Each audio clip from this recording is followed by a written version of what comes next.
Hey everyone, Heather Ashamara here, and another love streaming with Black and Brown Voices for Healing. And today I get to introduce you to our beautiful, wonderful Warrior Goddess leadership team goddess, CJ Thomas. And she is now part of also our team, Team Pixie, as we like to call it. So I love all the multiple, we were just talking, there's so much happening in Team Pixie right now. It's so great to have you as plugging in at this time in history. So happy for you to share. And a part of what CJ is going to be sharing today is based on, obviously her own experiences, and we also just hired a racial equity coach, and we all got totally inspired yesterday. So that's part of where the conversation for today came out of. So, hey, Afuk. So I am now going to pass it on to CJ. CJ, please introduce yourself with all the things, all the magical things that you are. And I'll be in the back end watching the chat. Thanks for joining us, hon. Thank you so much, Heather Ash. And hello to everybody who is here live and to everybody who is going to be watching this replay. I'm super excited to be here just sharing today. Just a quick introduction. My name is CJ. I am a priestess of all trades, a warrior goddess of all trades. I did warrior goddess training back in 2018, and I'm on the Warrior Goddess Facilitator Leadership Group. I also am part of Team Pixie, which is Heather Ash's team. We are the ones behind the scenes and on the platform helping make things happen, make things go smoothly. I also have a digital marketing business. I teach about uplifting women of color in spiritual spaces and uplifting people of color in spiritual spaces. I'm based in Ashland, Oregon, and so I do a lot of my work from here, and it's mostly been virtual lately because of the recent pandemic. And so it's been kind of a plus for me, and especially with the topic that I'm talking about today, because I've been doing a lot of this work from the comfort of my own home, which means that I have the ability to show up a lot more than I feel like I would if I wasn't able to do it from my own home. Not to say that I wouldn't show up, but that it can be a lot. And so that kind of segues into the topic today, which Heather Ash kind of prefaced this by talking about the racial equity training that we're doing with our team, and the amazing woman, Kimberly Archie, who is teaching. She brought up the truth that being a Black woman is really beautiful because we come from this lineage of people who have struggled, who have fought, who have hustled, who have literally put in blood, sweat, and tears into getting us to where we are today. And because we come from that lineage, we have that, we embody that. We also take on the I guess you could almost say stereotypes of that, of being the strong Black woman or the angry Black woman, and all of those different titles that come with that. And what tends to get lost within that is that with resilience comes a lot of fatigue.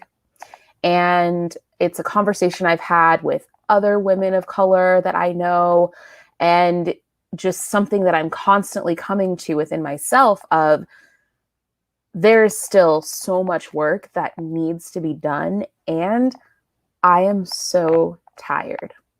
I'm so tired of having to step up and step into those complicated conversations. I'm so tired of having to try to teach people or show people why the different ways that they're, speaking or acting just is offensive or just isn't comfortable or just isn't okay. And deeper than that, it's tiring to have to even walk outside of my house some days in a place like Ashland that is predominantly white, knowing that I'm going to have to deal with microaggressions and with people staring and so many other things that just, at the end of the day, it's like, okay, yeah, there is a lot that comes with being a dark-skinned woman of color. And it's an experience that I think shifts throughout, the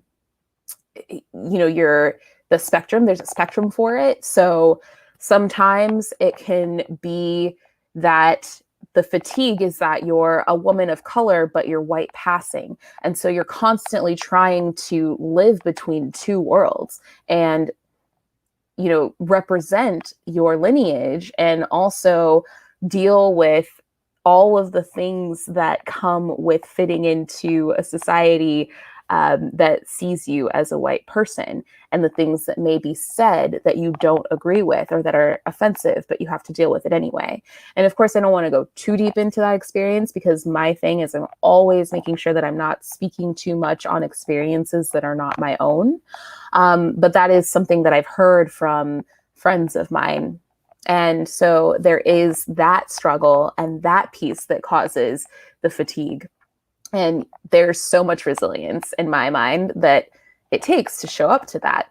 Then there's also the end of the spectrum where you're a person of color, and that fatigue comes in so many different ways. It can come in the workplace when you're looking to get, approval of the hard work that you're doing, or for the hard work that you're doing, or to move up in the ranks in the corporate world, because unfortunately that's what it takes. Is you have to, look the part and do and be so many different things. And so there's a lot of fatigue in that world.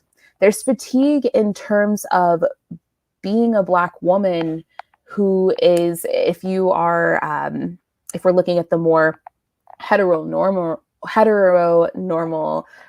perspective of it, then there's the aspect of being a Black woman supporting her Black man in the world. But really, even I think if we're going to take it out of the heteronormative lens, any person of color in relationship with another person of color, you have to be able to hold space for that person emotionally and hold space for yourself emotionally, because you're both having these experiences of oppression out in the world. And so there's fatigue that comes with that. There's fatigue that comes with the idea that we are in the moment of great disruption and evolution and transformation and revolution. And it's very hard to sit back and not do anything. And there's the painful truth of the fact that just living and existing as a person of color, in my opinion, is a form of activism, because you're literally going out into the world every day and taking this stuff on every day. So when you're called to go out into the streets and march, or you're called to show up in some way in your activism, other than what you do on a regular basis, that is also something that can bring a lot of fatigue. And so all of these things have been incredibly potent for me lately, and for my friend group of people of color. And I wanted to talk about it today because I wanted to share some ways that I myself, first just to share the experience, to say that whoever is out there and who is listening to this and nodding their head in agreement and feeling like, yes, she gets it, she knows, like, you're not alone. And this is a real thing. That fatigue that you're feeling is real, and it's important to pay attention to. And I also just wanted to share some tools, some forms of restorative self-care that I practice for myself that helps me to continue to show up every day. Because at the end of the day, excuse me, at the end of the day, at least I know for me, within my heart, it's not of my nature to sit back and do nothing. And because of that beautiful energy of like hustle and strength that I have taken on being a woman of color from my lineage, coming from fighters, I am a fighter as well. And so I've had to learn, how can I show up for myself and take care of myself and replenish my energy so that I can sustain the action that I'm putting into this work, and so that I can continue to show up when I'm needed. Excuse me, I've got a tickle in my throat, so bear with me. So I wanted to share just some of the things that I do personally, in hopes that it's something that you can take on in your own personal practice that will help you. And a lot of these things actually come from the Warrior Goddess training book. So, excuse me. Wow. When I first found Heather Ashe and her book, Warrior Goddess Training, I was in a place of deep grief in my life. And this is actually something that really connects to being a woman of color as well, because I was going through this grief and I hadn't grown up in a world that was super welcoming to emotional processing. For those of you out there who may connect to this, you might know that in the Black community in particular, therapy isn't super popular. It's getting more popular, thankfully, but it hasn't always been. And the idea of sitting and talking about what we're feeling and our emotions and processing with each other really isn't a huge thing either. And so it's more about pushing it down, showing up no matter what, putting a smile on your face, which can cause a lot of fatigue in itself. For me, it was something that was really hard to deal with because I had just lost my mom a few years before finding the book. And I was going through a lot of grief, and a lot of the things that I was doing in my life were a direct result of that grief. And so when I found the book, it was something that gave me tools that I hadn't had before. Something that showed me, okay, there are different ways in which I can show up for myself, and it's okay to do that. And if I do these things, I'm going to be able to do so much more in my life because I'm going to feel renewed. I'm going to be able to restore myself. And so I want to share some of those practices. And the first one that is really powerful is recapitulation. So if you haven't heard of that, it is a meditation that Heather Ashe guides you through. If you have ever taken the facilitator course, then you know that that's part of it. And it's this beautiful process of grounding your energy and then calling it back. And I've been a yogi since I was 16. I'm 28 now, going on 29 this month and next month. And so I know about energy. I understand that we are energetic beings, and I understand that there are certain things we do that can deplete our energy, and there are certain things that we do that can improve and increase our energy. And so when I found out about this meditation, it totally made sense to me. But I had never thought about the fact that I could call my energy back from certain situations or certain interactions.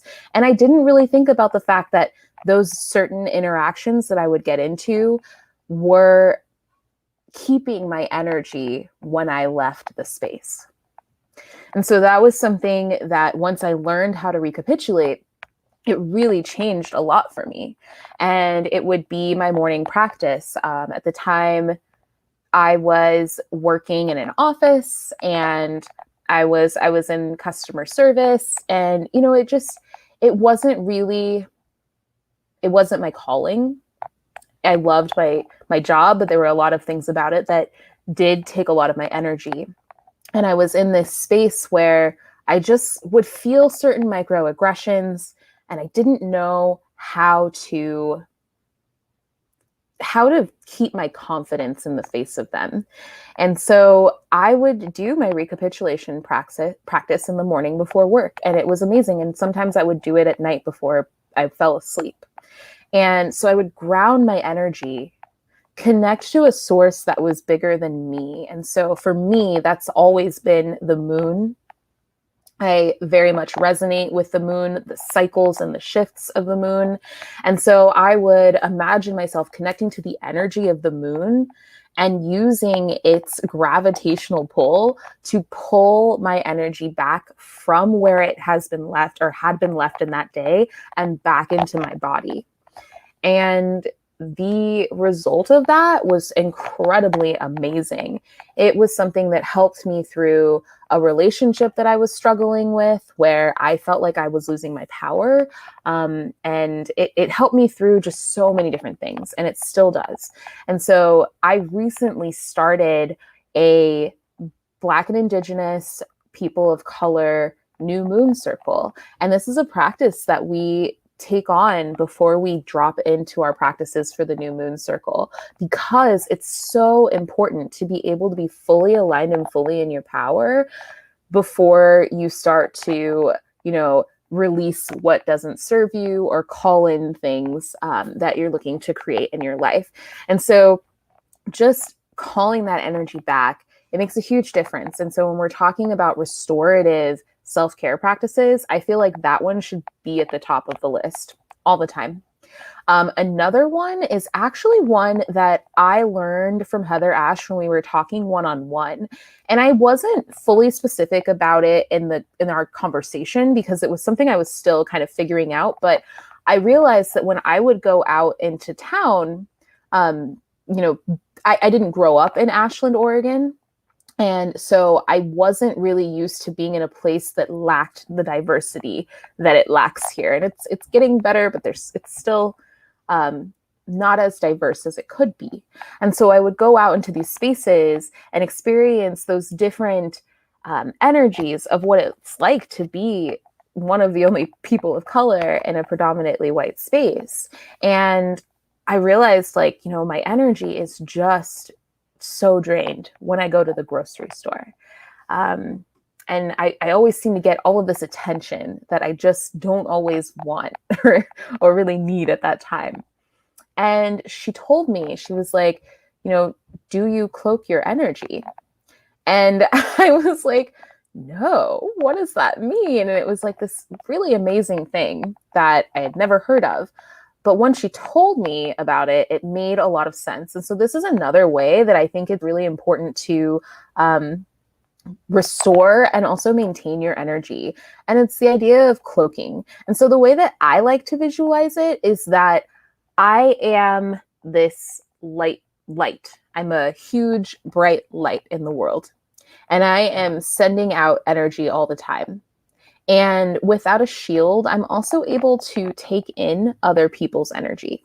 And so the idea of cloaking is that you are that light, but you put a case of glass around yourself so that you can hold your energy in, and you can also share it with the world if you decide to, but you can also keep pieces of it within your special case of glass or your cloak. And you can receive energy, but you get to choose what comes in and you get to choose what goes out. And so that's kind of the way that I took it. And it may be, explained differently depending on who's explaining it to you. But when I was able to do that, it was a really beautiful self-care practice for me, because I realized, okay, no matter where I am, no matter who I'm around, and especially if I'm doing activism work and sharing about the different views I have about uplifting people of color in spaces where maybe those views aren't fully accepted or there's going to be challenge, I make sure that I cloak my energy every time I go into those spaces. And it makes me feel as though I have this infinite piece of energy that isn't going to leave me. And so it really helps with the fatigue that comes up. And then another tool that I find to be really important is actually the ability to speak my truth. And this is also speaking your truth is touched on in the Warrior Goddess training book. But to me, it means saying no. And especially recently, starting in June, I had a lot of friends that were white-bodied friends reach out to me and with concern, but also with questions. And the desire to be educated on what was going on. And I found that within the uprising of all of the media coverage, of all of the unfortunate deaths that were happening, I was really going into a deep place of sadness. And it was getting really hard for me to have the conversations. And I really just needed time to sit with everything that was happening because it was all coming at me so fast. And so before, I would hold space when I didn't have the energy to hold space, because I thought this is how we invite change. We invite these conversations, we welcome them, we hold space for them. But what I got wrong with that is that I would hold space and welcome those conversations when I didn't have the energy to hold the space. And I wouldn't give myself permission to say no. So I learned that speaking my truth and saying, hey, I understand that you're looking for education on this, and I'm not the person right now to give it to you. That was huge. And it was hard. It was incredibly hard, especially when it was people that I loved and friends of mine that were coming to me. And especially when it was moments where I knew that it could be very productive to have the conversation. But to say, this is something that is draining for me right now was huge. And I think that it really speaks to a deeper wound of the idea that we are here to do the emotional labor. And especially as a Black woman, I come from a lineage of people who were in service to other people so often. I mean, my mother's grandmother would clean houses, and my mom would go with her and watch her clean those houses. And she always said, I'm never going to clean houses. I never want to do this for people. And so there's this piece that is very deeply embedded in my DNA to show up and to be of service. And so to go back on that, to switch that, to literally reset those codes within myself is such a powerful practice of restorative self-care, because it's literally restoring my right to sovereignty, my right to say no, my right to say, hey, I am not available for emotional labor. I am not available for education unless I want to be. And it's this really beautiful wand, this sword almost, this power that we get to hold. And so if there's anything that you take away from anything that I'm sharing with you about ways that you can restore your energy, that you can take care of yourself, I really would say that it's just to fully be in your truth, fully hold on to your ability to say no. And yeah, that one has been a huge life changer for me.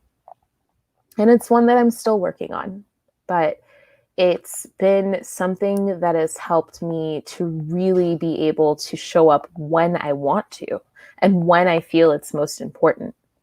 When the protests were taking place, I had to really sit with myself and say, should I be out there in the streets? Should I be out there protesting? Is this where I want to put my body and to put my energy? And is it going to be bad if I'm not there? And I had to really be honest with myself and realize that, there was so much anxiety coming up within me about all of that. And I realized, there are so many different ways that I can show up and do this work. And so I decided to say no to going to protests. And it was something that was really a beautiful no, because it opened up a deeper yes. And it allowed me to see other ways in which I could show up in my activism. And so that has looked like coming onto these platforms, being able to share what I'm sharing today, being able to share in other spiritual communities about how to uplift people of color, being able to put my mind to work about how can I create comfortable spaces for people of color and hold those spaces? And how can I move forward and do that in the future? How can I just hold space like that for my friends? And, you know, giving myself the ability to self-care so that I have the energy to show up for phone calls with friends who, you know, might be going through the same thing that I'm going through. So that one has been huge. And I feel like, you know, if there's anything, those three are really the biggest ones that I wanted to come on and share today. So speaking your truth and saying no when it's a no for you, and just knowing that a no can open you up to a bigger yes. And you are at no time ever obligated to do emotional labor for anyone else unless you feel that that's the space you want to hold. And then cloaking my energy. So making sure that I am at all times setting a container around myself that holds my energy and that allows me to receive what I choose to receive and give what I choose to give. And then recapitulation, calling back my energy, because the truth is we can't control the situations that we're going to be in. We can't control the people that we're going to encounter. And because these wounds go so deep of oppression and of the trauma that has come from oppression, we can't control when we're going to be triggered. It's going to happen. But if we're able to respond to those situations in a way that says, you know what, I realize that my power was leaked into this situation. My energy was leaked into this situation. I need to ground. I need to check in with myself. And I choose to call it back. It happens. It does come back. And that part, I don't have any way of explaining except for calling it magic. But just setting intention, and I've always believed this, that setting the intention and being very focused and clear around it is something that allows for it to happen. And so those are the big pieces of restorative self-care that I wanted to share. And I wanted to make them based off of the Warrior Goddess training, just because it has been something that has been so big in my life. And while I can teach about the practices, it's also been just as powerful to just implement them within my own personal life. And I would almost even say that it's been more important to me, because if I'm really living it, then I can really share it from an authentic place. So yes, I really hope and just send a lot of love to all of you out there, to anybody who is out doing your activism in whatever way it looks like, whether you're cooking meals for people who are out in the streets, whether you're just cooking a good meal for yourself, whether you're, you know, putting your self-care, your mental health at the top of your list, whether you're teaching, facilitating, speaking, whatever it is that you're doing. I just send love to you, support to you. I want you to know that you are always on someone's mind at some time, being held and supported energetically. And that I really hope that these tools are something that serve you and that help you, so that in those moments where it just feels like it's a little too hard to keep going, you know that you can tap out for a moment. You can tap out for as long as you need. You don't even have to show up. This is not your responsibility. It's a choice you get to make. And I just hope that these tools are something that support you on your journey.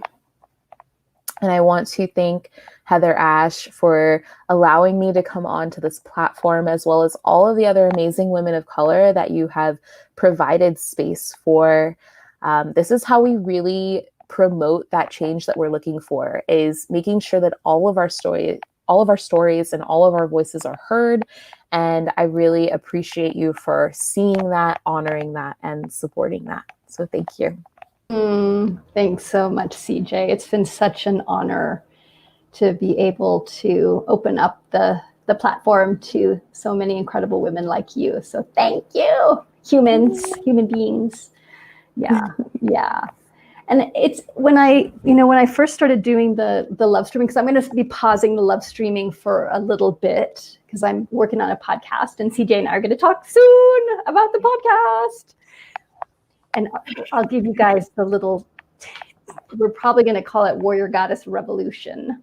And I'll probably be interviewing several people at a time. So super exciting. But that I was talking with a friend of mine who's a woman of color, and she said, just having Black women come on your platform, a lot of different women that have different backgrounds and different experiences, just that is so important, because for a lot of the time, Black women's voices aren't heard. Yeah. And there's also this stereotype that this is the role that you fit into. And I think we just do this with humans, right? Right. Unfortunately. But to have here's a Black woman who's a runner, here's a Black woman who's a farmer, here's a Black woman who's a yoga instructor, because there aren't that many Black yoga instructors. It's just starting. Mm-hmm. But you know that more than most, right? Because you're the one that stands out in mostly white women yoga classes, I'm sure. Right. Yeah. Right. Well, and I think that touches on something too, because it's not always that we aren't out there, but it's just that we don't have enough spaces like this one, and so we're not seen, like you said. And I'm part of it's Black Girls Yoga, and it's a organization, and also there's a Facebook group. There's so many of us out there. And even, shout out to Yoga Alliance. I know that, in some circles it's problematic, but I've seen them do a lot to also create a platform lately for teachers of color. And so, it's really just the really powerful piece of having these platforms is that the awareness is there, that, we're here all the time. And so it's really awesome when people like you are able to be like, all right, cool. Well, let's bring you to the surface so everyone else can see that you've been here. Exactly. Oh, thanks for sharing that. That is a big piece. Yeah. Yeah. And it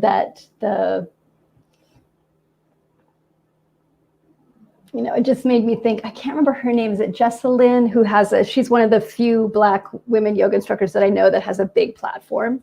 Jessamine Stanley. Yes, Jessamine Stancy. So I met her at 1440 many years ago. And I remember my friend and I were there, and we're like, there's no people of color. It just felt so like there's no people of color here. We were checking in and then she strides up with all of these people, women of color. And I was just like, yes, I'm in love. So I don't know. I just wanted to share that because it was a really big moment of gratitude for me to learn about. I had heard about her, but just to go, oh yes, okay. There's more. Mm-hmm. There's more. And so I'm so happy to hold space, and so grateful for you for sharing your voice and for finding Warrior Goddess training. Yeah. And ingesting it, right? Yeah. Thank you for birthing it and bringing it through and creating that tool. It's so important. So thank you so much. Yeah, it's been a blessing. And that, I know so much of Warrior Goddess training comes from my beloved mentor, Don Miguel Ruiz, and it's coming from a deep lineage, indigenous lineage. Mm-hmm. And so to really honor the lineage and the teachings that have come through that are really from the earth, I believe, and from how do we care for this physical, energetic, emotional body, and also my background in European earth-based spirituality, which is where I first started, because I was like, all right, who are my, what's my ancestry? How do I honor my ancestry and bring it through?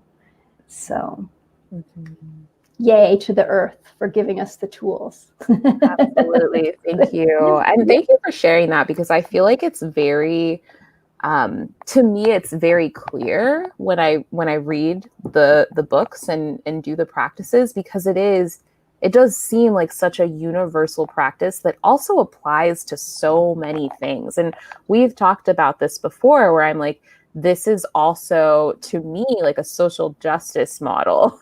And especially with Warrior Heart as well. It's just like, oh, these are just tools that you can apply to really any setting, any backdrop, So I feel like that is something that has to come from the earth. It has to come from where we come from, because it just makes sense, Yeah, exactly. And that the ones that do feel that universal, like, oh, this is kind of like Buddhism. Oh, this is kind of like, I mean, how many times people have said, oh, this is just like this therapy model. And I'm like, of course, because it works.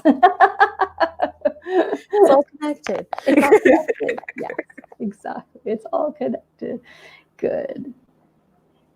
Well, thank you everyone for joining us today for Love Streaming, Black and Brown Voices of Healing. Thank you, CJ, for sharing your wisdom and your all that you've integrated in your life. You can really feel it. And I'm grateful to hear that the tools have helped you, and you're then passing the tools on in your way.